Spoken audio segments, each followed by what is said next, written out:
Bonjour, je m'appelle Kenzo et je voudrais savoir, en fait, comme le phytoplancton il est petit, comment vous avez fait pour le découvrir?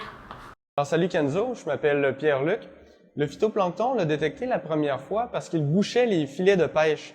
Donc, en fait, on avait, lors des pêcheries, des filets qui colmataient et on se demandait quelle était la source du problème. Et c'est là qu'on a commencé à se pencher sur la question et on a finalement découvert le phytoplancton.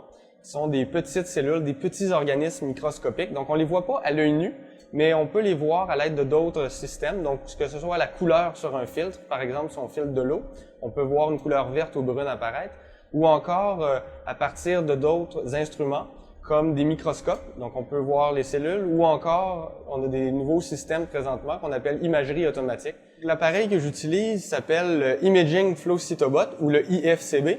En fait, c'est une caméra qui est jumelée à une pompe, et puis la pompe va prendre une partie d'un échantillon et elle va la faire défiler devant l'appareil photo.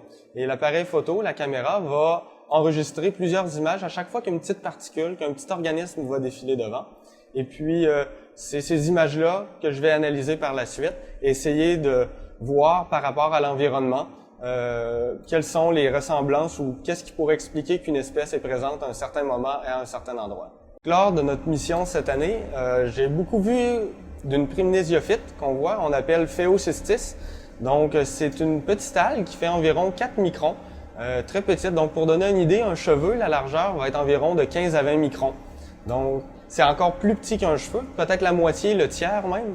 Et puis, cette algue-là va vivre en colonie. Donc, ça va être une des espèces de petites boules de gélatine avec plein de petits points. Et un peu comme une fraise avec les petits grains sur le dessus de la fraise. Donc, ça va ressembler un peu à ça. Et puis, cette petite algue-là, ils vont être entre amis, donc plusieurs sur le dessus de la boule de gélatine.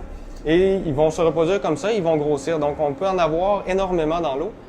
On va retrouver aussi d'autres cellules qu'on appelle des diatomées. Ces petites algues-là, leur petite coquille est faite de verre, donc un peu comme une vitre.